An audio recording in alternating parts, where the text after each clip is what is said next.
Herzlich willkommen, mein Name ist Marc Gebauer und heute bin ich hier mit Marc Eggers. Lang ist es her. Tatsächlich, ja. Schön, dass du es geschafft hast und wir haben heute ein ganz spannendes Thema vor und zwar möchte ich ihn als Stilikone fragen, welchen Duft er zu welcher Situation packen würde und damit legen wir jetzt gleich los.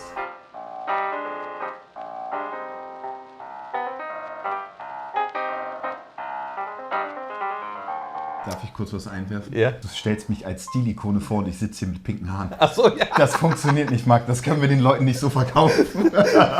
Ich sitze hier mit Stilikone und die Leute so, Moment mal, wann kommt denn der Gast, der die Stilikone ist? Ja, Nein, wir holen ihn gleich rein. Das war aber, also muss man jetzt für die Leute erklären, die ihn vielleicht nicht kennen. Er hat unter anderem Haarstyling-Produkte und im Zuge dessen das Logo ist so in derselben Farbe und das macht halt dann irgendwie Sinn. Ne? Deswegen hast du es gemacht auch. Ne? Also ich finde es halt witzig und... Ich finde es halt witzig mit 34 mal pinke Haare. Ne?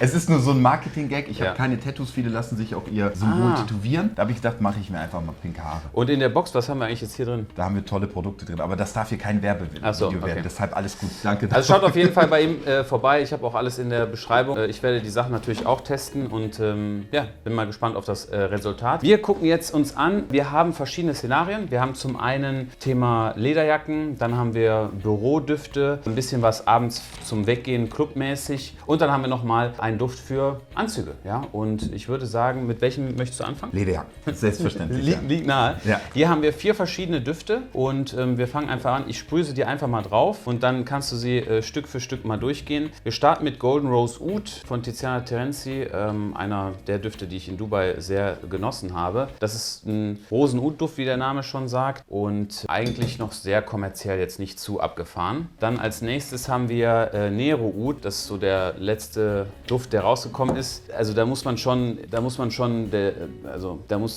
ist schon etwas abgefahreneres. Da bin ich mal gespannt, ob du so dieses echte Oud vertragen kannst. Gerade. Man merkt, das sind sehr, sehr qualitativ hochwertige Düfte. Dann Hayat von Chemi. Ist von der Flasche her schon richtiger, hier geht die Post ab. Wirklich. Das ist so ein Duft, den feiere ich selber, aber ist auch extrem polarisierend. Und dann als letztes haben wir von Xerchow Celion. Das ist Oud als, schon eine sehr reine Form des Ouds. Ich habe oben auch noch Oudöl da. Wenn du mal wirklich voll Hardcore sein möchtest, dann können wir das auch noch hinzuziehen. Aber das hier ist schon ein Duft, ich meine, siehst du ja schon, ne? Da kommt einiges raus. Mal sehen, was du jetzt wählst. Okay, ich rieche einmal alle durch, richtig? Ja, genau. Es ist auch hier ein absolutes Paradies für alle Parfümliebhaber, muss man wirklich so sagen. Ich habe mich so gefreut, weil ich dachte, wow, okay, endlich auch mal Düfte, die jetzt nicht so Mainstream-mäßig sind, die jetzt jeder da draußen zum 100. Mal gesehen hat. Kennst du die eigentlich, oder? Xerchow schon, Ja. Die anderen nicht, ne. Okay. Fangen an, ich weiß jetzt gerade nicht mehr, welcher ist. Alle in der Reihenfolge, so. Gut, okay, perfekt, sehr gut. Wäre mir zu viel Rose. Tatsache. Ja, weil Lederjacke bedeutet für mich ein bisschen mehr Bad Boy. Du hast recht. Und wir Bad Boys tragen keine Rosen. Wir verschenken Rosen, Ja. aber auch nur nachdem wir was wieder gut zu machen haben, weil wir sind ja Bad Boys. Also die Bad Boys, ich natürlich nicht, klar. Aber wäre mir zu viel Rose. Okay. Ist aber ein guter Duft. Ist ein guter Duft, aber stimmt, zum Thema, da hast du recht. Würde, glaube ich, aber auch gute Komplimente von den Damen geben, weil die tatsächlich auch sehr die Rosendüfte mögen. Jetzt wird es ein bisschen, auch von der Flasche her, die Aufmachung her, gefällt mir auch sehr gut. Da geben sich schon Mühe. Ja, der gefällt mir schon besser. Ich leg das einfach mal. Aber ich finde, der hat schon etwas Aggressiveres auch in sich. Ja. Ne? Wow, was ist das denn? Käsefuß oder was? Boah, ich möchte jetzt hier gar nicht. Ist das so ein Scam-Duft? Das tatsächlich. Was ist das denn? Ich weiß gar nicht, wie teuer der ist. Ich glaube, der ist schon sehr teuer. Sorry, ich möchte dem Parfümeur nicht zu nahe treten. Ist ja immer Geschmackssache. Vielleicht ist meine Nase auch heute kaputt. Riechst du dasselbe wie ich? Guck mal, es ist ein bisschen Minze und So riechen meine Schuhe nach 2 Tagen tragen. Ja, riechen immer noch gut, aber trotzdem ein bisschen stinkig tatsächlich. Also das. Oh nee, der wär's nicht. Nee? Also ich kann dir sonst auch einpacken, wenn du willst. Oder willst du mal auftragen auf die Haut? Heute Abend noch was vor, im besten Falle. Nach dem Duft nicht mehr. Nein, es ist ja auch immer eine eigene Meinung. Ich möchte jetzt hier nicht, es ist immer so fies, wenn man die so... Nein, du musst... Aber also, es ist nicht mein... Chemi als Parfümhaus ist schon eine Marke, die halt sehr in die arabische Richtung geht. Und auf der Haut wirkt Oud schon mal nochmal anders. Aber es ist schon sehr... Ich würde es keinem empfehlen, der nicht weiß, was er da kauft. Ne? Der Flakon ist eine 1. Richtig geiler Flakon. Damit kann man auf jeden Fall... Also wir verkaufen den Duft schon ganz gut. Man muss ihn wirklich mal tragen, aber es ist natürlich schon sehr... Nach dem Video nicht mehr. Ja. Na, ehrlich gesagt, er wird jetzt ein bisschen angenehmer. Ja. Aber das wäre nicht meine erste Wahl hier draus. Ja, jetzt bin ich mal auf den letzten gespannt. Der hat Power, ne? Ja. Harz, Öle. Immer wenn ich leise bin, dann heißt, ich denke nach, ist nicht verkehrt. Ja, das ist schon sehr gut. So lederjackenmäßig geht der sehr weit nach vorne. Ja, das wären meine Favorites, die beiden. Die beiden. Ja, es ist schon, also bei diesem Oud-Thema, ich zeig dir mal in reiner Form, wie Oud so riecht. Aber der ist schon krass, auch sehr speziell. Also, aber gerade so dieses Lederjacken-Bad-Boy-mäßige, das trifft schon so zu 100%, Ja. muss man schon sagen. Also, Damit wird man, also was heißt anecken, aber Ja. also ist auch okay, das machen die Bad Boys ja auch. Ja. Ist ja in Ordnung. Aber der ist auch wirklich sehr, sehr, sehr, sehr gut. den würde ich noch ein bisschen kommerzieller Ja, 100%. einschätzen. Ich habe jetzt hier nochmal, das ist jetzt mehr so ein Thema für Liebhaber, ne? Ich habe eine große Sammlung an Oudölen zu Hause. Das ist jetzt auch von Xertschov. Das ist jetzt nur Oudöl aus, Krass, ne? aus Kambodscha. Wie pur einfach riecht, ne? Ist in so vielen guten Düften drin. Ne? Wenn man das halt so riecht, finde ich, ist für mich jetzt halt nicht tragbar so, ne? Also heftig, ne? Das ist wirklich Ganz, ganz anders. Aber den wenigsten Leuten sagt das tatsächlich auch so zu, muss man sagen. Ne? Aber ganz Düfte andere, an sich meinst du oder so reines? originales Oud. Ja, ja, ja, ja, ja. Also das hat ja jetzt nichts mit hier, wie heißt das noch von Tom Ford? Oudwood zu tun. Ne? Nee, gar Das, nichts. das hat gar nichts damit zu tun. Ne? Ganz und gar nicht. Okay, Aber, ja, da haben wir ja schon mal was das sind die gefunden. Favorites. Wir gehen jetzt über zu dem Thema Büro. Da will man meistens einen Duft tragen, der nicht zu aufsehenerregend ist. Ne? Ja, man hat meistens mit Menschen zu tun und das kann einen echt auf den Sack gehen, wenn der Gegenüber einfach zu krass riecht. Also ich glaube, mit der Nummer hier bist du deinen Job schneller los, als wie du willst. Also wenn du Bock hast zu kündigen, einfach, das kann man nicht machen hier, ne, bei dir. Die haben Düfte, die sollen noch verkaufen. Nein, man muss immer ehrlich sagen. Also Okay. das ist ganz wichtig. Aber gerade im Büro ist es schon besser, wenn man einen Duft trägt, der ein bisschen Ja. in die Mainstream-Richtung geht, angenehmer ist, ein bisschen frischer vielleicht auch. Ich habe als erstes von Len Just Roulette, ist ein irislastiger Duft, der ein bisschen seifig frisch ist. Sehr schöne Sache. Ich will dir erstmal auf, damit es mal kurz. Bin schon ungeduldig schon direkt. Das ist einer meiner Lieblingsdüfte. Jeder, der mich schon etwas länger kennt, Iris mit 3S, das war der letzte aus der Stone Label Kollektion, die der Herbert mir geschickt hat. Ist einer der teuersten Ingredients zu extrahieren und absolut, ich meine, der Duft kostet glaube ich 400 noch was Euro und ist einfach wirklich, das ist hohe Kunst. Also Iris mit 3S, das ist wirklich Luxus pur. Iris mit 3S und Memo mit 5 O. Ja, genau. Und dann haben wir noch den Allrounder mit, ich sag noch nicht, was drin ist, Oxford, einer der Topseller, liegen wir jetzt hier bei 190 Euro und ist einfach, muss ich sagen, für dieses Szenario, auch aus den Livestreams, ist das immer so der Tipp der Leute, wirklich ein toller Allrounder-Duft mit einer langen Haltbarkeit. Der Schuh Oxford aus der Herrenmode ist halt auch so der universelle Duft. Schuh. Ich rieche? Ja, Ich bin gespannt. Office, ja. Sehr gut. Boah, Roulette. Just Roulette, ja. Schöner Name. Ja. Boah, der ist sehr, sehr gut. Schöner, angenehmer Duft, ne? Wenn du den bei jemandem riechen würdest, würdest du sagen, gut. Trifft das Thema auch sehr, sehr gut. Richtig gut, sehr, sehr gut. Jetzt bin ich mal gespannt. Iris mit 3S. Mir wurde der Duft so vorgestellt, das ist so der blaue Nadelstreifenanzug. Super angenehm, schön weich. Boah, da könnte ich mich jetzt bei den beiden schon nicht entscheiden, wer besser ist, weil die beide wirklich sehr, sehr gut sind. Ich glaube, der ist reiner und der ist seifiger. Boah, richtig gut. Also wirklich, würde ich jetzt schon sagen, da fehlen 2 in meiner Sammlung schon mal. Ja? Ja, ich mag sehr gern diese Alltagsdüfte. Cool. Ich finde Düfte einfach gut, die du auftragen kannst, wo du weißt, die gehen dir nicht auf den Keks, die machen keine Kopfschmerzen, die gehen einfach immer. Ja. Und da ordne ich die zu 100% mit ein. Boah, gute Kategorie hier. Ja, ne? Ja, sehr, sehr gute Düfte. Boah, auch sehr gut. Die Was sind anderes ist unterschiedlich. Grapefruit mit drin, bisschen mehr Holz, ist ein bisschen, sag ich mal, männlicher so, ne? Boah, das ist nicht leicht, dir jetzt einen Sieger zu kriegen. Ja, die glaub sind ich. wirklich bärenstarke Düfte. Ja. Also boah. Alltag würde aber auch, Alltag auch, ja. der würde aber auch so funktionieren. Das wäre auch ein Duft, den ich glaube ich sogar beim Date tragen würde tatsächlich. Den Oxford Komischerweise schon, ja. Ich finde irgendwie so, hat ein bisschen Pep auch drin. der hat, ich bin seit 34 Jahren jetzt Single. Deshalb bloß nicht drauf hören, was ich beim Date tragen würde. Okay, ich glaube tatsächlich, das wäre mein Favorite. Iris, ja. Ja, schon, aber die sind richtig gut. Also absolute Duftempfehlung, alle 3 Düfte. Cool. Wäre auch sowas, wo ich jetzt sagen würde, nach dem Video hast du einen Rabattcode für mich. Nee, aber sehr, sehr gute Kategorie. Geile Düfte, das wäre Iris mit 3S. Das wäre Nummer 1. Ah, der ist schon sehr, sehr stark, ja. Ja, Hammer. Ja, Cool. sehr gut. Schön weich, angenehm. Sehr anschmiegsam, ja. Ja. Als nächste Kategorie haben wir den Clubbesuch. Ja, abends, wenn man ein bisschen aus ist, was man jetzt aktuell halt nicht macht. Was wird man tragen, wenn man weggeht mit Freunden oder so? Und hier gibt es auch 3 Marken, die wir haben. Zum einen von Anfass Salam, einer der schönsten Flakons, so wie ich finde. Ist ultra schwer und einfach toll gemacht. Von der Note her sind alles ein bisschen süßere Düfte. Ja, gerade wenn es um das Thema Party, Club geht, würde ich persönlich auch eher immer in die süßere Richtung tendieren. Dann als nächstes einer der Verkaufsschlager Kirke und zwischen den letzten beiden wird es ein sehr enges Rennen, glaube ich, werden. Das ist so der Duft der aller Fußballer. So, jeder Fußballer hat den eigentlich in der Kollektion. Wie kommt? Hat sich so rumgesprochen? Ja, hat sich so rumgesprochen. Ist eigentlich, muss man sagen, also ich kenne ihn nur als Herrenduft, aber vorgestellt wurde er ursprünglich, ähnlich wie auch bei Tom Ford Düften manchmal das ist, der wurde eigentlich mal als Damenduft, glaube ich, deklariert, mehr oder weniger, aber ist halt, es wird nur von Männern getragen. Und dann haben wir hier nochmal Xerjoff Erba Pura, ein ganz, ganz toller Duft, der preislich nochmal 100 Euro teurer ist. Ist schwierig zu sagen, wer besser, wer schlechter ist. Das ist ein Freund von mir aus Dubai, der ist auch im Bauministerium da und der hat sich hier verwirklicht. Also wenn du die Flasche anschaust, ist schon... Der Flakon ist überragend, aber die sind doch schon irgendwo, ich glaube bei Apropos kann das...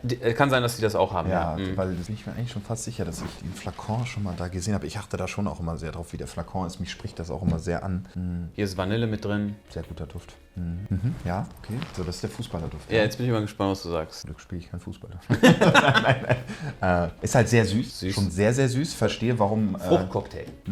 Fruchtcocktail. Fruchtig. Ich verstehe schon, warum man auch sagt, es geht in die feminine Richtung. Aber auch als Mann. Also Aber auch als Mann definitiv. Aber das ist ja auch gerade so ein bisschen das, wenn du jetzt im Club bist und du bist als Single unterwegs, dann hast du natürlich auch Lust, dass die eine oder andere Frau dich attraktiv findet. Ja. Und die Frauen riechen einfach gerne süße Düfte. Die sprühen sich ja auch nichts Maskulines drauf, Das sondern die recht. mögen das eher so diese süßere, Ja. fruchtigere Richtung. Und wenn das aber gepaart ist bei dem Duft mit trotzdem noch so diese Maskulinität, die da mit drin ist, das ist halt kein Damenduft, das riecht man schon. Der ist eher unisex, aber trotzdem, bei einer Frau will ich den jetzt nicht riechen. Ja. So, der ist schon sehr, sehr starker Duft, ganz klar. Was kostet der? ich glaube 170 Euro. Ah, okay. Den sogar jetzt noch teurer eingeschätzt. Nee, 170 Euro und extrahiertes Eau de Parfum, ja. Ist noch ein bisschen frischer. Ja, würde ich auch sagen. Ja, die fruchtigen Noten, da ist ein bisschen weniger Früchte drin. Ist die Frage, ob jetzt die 100 Euro da, ob das wert ist oder... Mein Favorite wäre tatsächlich der. Ja? Ohne den gerade nochmal. Tatsache. Ja. Oha. Doch, ja. Hätte ich jetzt nicht gedacht. Ich hätte Tatsächlich. schwören können, dass Nee. du den nimmst. Weil, der wäre mir persönlich ein bisschen zu süß. Ja. Krass. Aber der hier ist richtig. Hat einen schönen Charakter, ne? Richtig gut, ja. Also so, der geht für mich auch gerade von allen Düften, ist der vielleicht sogar fast schon auf Platz 1. Nee. Ich finde den wirklich sehr, sehr stark. Cool. Hätte ich nicht gedacht. Trifft halt wirklich, den würde ich auch später gerne mal auf die Haut Ja. aufsprühen, mal gucken, was noch kommt. Doch, ja, das ist meine Das ist der 1 Gewinner. hier aus der Reihe. Wirklich richtig, richtig stark. Die Düfte sind alle gut. Ja. Nummer 2 wäre er, Nummer 3 der. Aber allgemein gerade alles auf sehr hohem Niveau, außer leider eine kleine Ausnahme, da wollte er mich mit testen. Aber ist auch okay. Nur mal gucken, ob die Nase noch funktioniert. Ja. Wir gehen jetzt in die nächste Kategorie über und zwar zu dem Thema Anzug. Und halt auch Business geht da einher. Wir sind aber hier eher auf dem CEO-Level. Also Es sieht aber optisch nicht so aus. Eigentlich die Flakons sehen jetzt gar nicht so typisch anzuglastig aus, oder? So ein bisschen bunter mit dem Rot. Ja, stimmt, und so. stimmt. Klar, Ja. bei dir passt es. Also, aber so also der Duft ist der Ich wollte ihn unbedingt drin haben, weil ich trage ihn in letzter Zeit so gerne.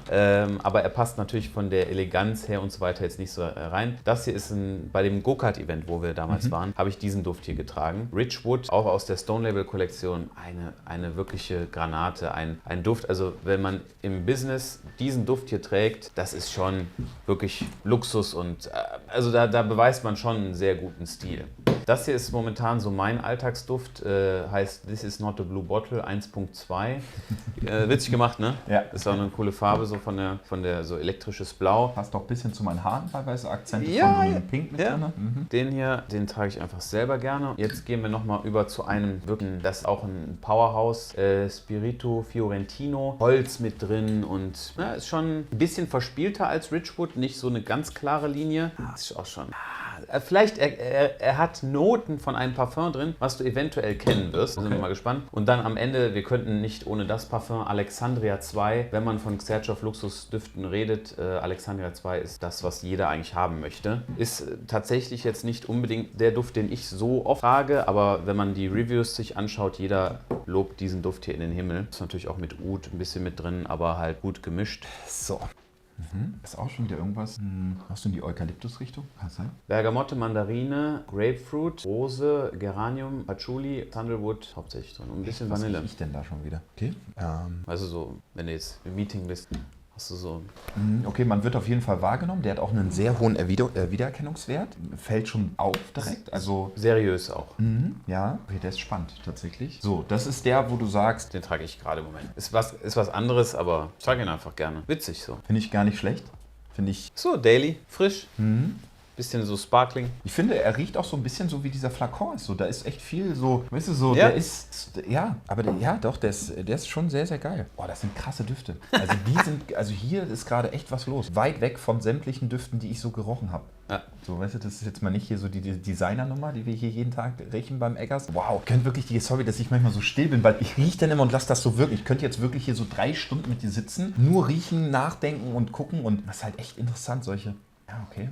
Ja, ist ein richtig guter Duft. Das ist ein guter Duft, ja. Ist wirklich ein sehr, sehr guter Duft, auch so gerade zum Anzug. Aber das Gefühl, ich finde, das ist auch ein geiler Alltag. Ja, Also- die meisten werden ihn wahrscheinlich im Alltag tatsächlich Ja. auch tragen. Ne? Geil, okay. Achso, ja, ich guck grad schon. Ja, ich bin so in der Welt drin. Ich sehe gerade nur Parfüm und ordne das so zu und verträume hier so. Weißt du? Ich habe schon überlegt, ob ich hier irgendwie auf der Couch pennen kann heute Nacht. Dann rieche ich mich nochmal durch. So, jetzt kommen wir zu dem, ja.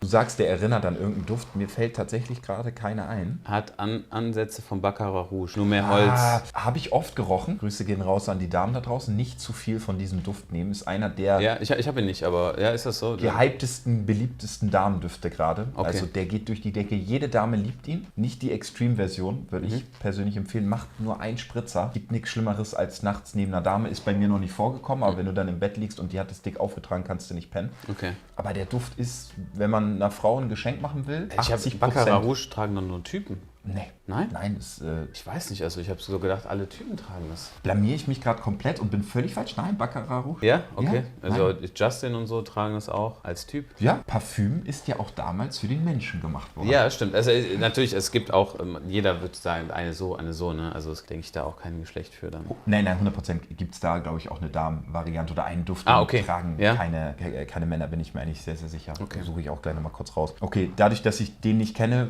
habe ich natürlich keinen Zusammenhang, aber ist ein sehr, sehr krasser Duft. Boah, der ist eher schon ein bisschen so rauchiger, holziger, schwerer so, ne? Ja, ist schwerer. Definitiv, aber gerade jetzt so anzugmäßig, man hat eine Entscheidung zu treffen, man hat so einen Business-Termin, ist das schon sehr, sehr stark. Ist auf jeden Fall dominierend. Aber es ist halt jetzt nicht dieses angenehme Runde, sondern der ist schon so, Ein bisschen kantiger, Ja. sehe ich auch so. okay, Und jetzt, den alle wollen, ja? also wenn man Fan der Marke ist, dann ist das so das Flaggschiff. Ja, klar. Aber es ist schon komplizierter auch, den zu tragen. Ne? Also ich könnte den, ich trage ihn leider nicht so oft. Wir haben jetzt hier drin Apfel, Rosenholz, Lavendel, Zedernholz, bulgarische Rose, Amber, Oud natürlich und Sandalwood. Bulgarische Rose, ne? Boah, wow. Ich würde mich wahrscheinlich sogar für den entscheiden, weil der so vielseitig einsetzbar ist und so angenehm ist, trotzdem so anders, süß. Boah, der ist echt faszinierend irgendwie. Ist gut, so. ne? Also Vor allem, der ist auch nicht so teuer eigentlich und ich trage ihn gerne.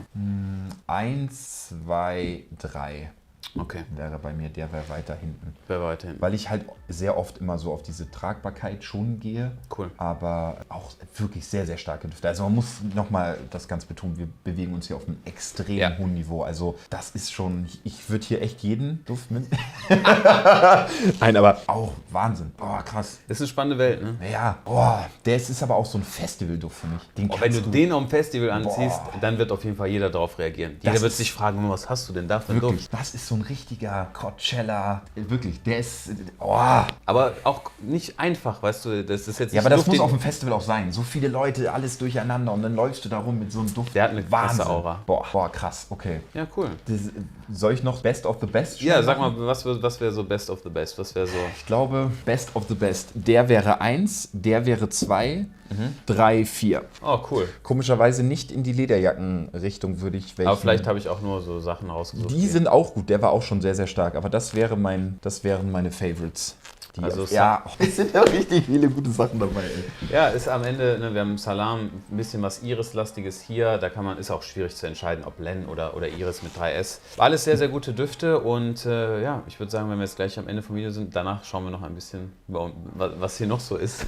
Schnuppern. Ich durfte ja heute schon in den Genuss kommen und habe deine Düfte Ja. getestet. Da kann ich gerne nochmal meine Meinung sagen. Passend zu meinen Haaren, Flamingo, für mich, und das sage ich jetzt ehrlich und nicht, weil du mich hier eingeladen Okay. hast und mich teuer bezahlt hast, wirklich mit einer der besten Düfte, die Echt? ich so gerochen habe. Das kann ich wirklich so sagen. Bei dem anderen, ne, Geschmackssache? Air Tiger, ja. Gerochen schon. Ist Geschmackssache. Technisch ein unfassbar krasser Duft. Habe ich so in die Richtung auch noch nicht gerochen. Ich habe nichts, wo ich sage, das würde ich jetzt in dieselbe Kategorie packen, weil der sticht für mich sofort raus. Aber Orange Flamingo, Ja, cool. wow. Also da hast du wirklich meinen größten Respekt und ich befasse mich sehr viel mit Parfüm. Wir sind auch am gucken, ob man irgendwann vielleicht mal einen eigenen Duft macht und ich rieche und mache und tue. Ja. Aber da holst du mich mit ab und ich sag dir, wie es ist. Sobald Corona vorbei ist, wird es damit eine Straßenumfrage Cool. geben. Wir werden die Leute in der Kölner Innenstadt fragen und mal gucken, was sie dazu sagen. Aber Da freue ich mich drauf. Wahnsinn. Ja. Also wirklich jetzt freut mich dann auch selber als Parfümliebhaber sowas zu riechen und wenn jemand so mit Herz und Liebe dabei Ja. ist, das merkt man dann auch einfach, wenn man es riecht. Ja, vielen, vielen Dank. Dann, Abschließend. wir sind am Ende vom Video angekommen. Schaut gerne in der Beschreibung vorbei. Da sind alle Links vom Marc Eggers platziert. Und dann bedanke ich mich. Wenn euch das gefallen hat, lasst gerne ein Abo und ein Like da. Und dann sehen wir uns das nächste Mal. Bye, bye.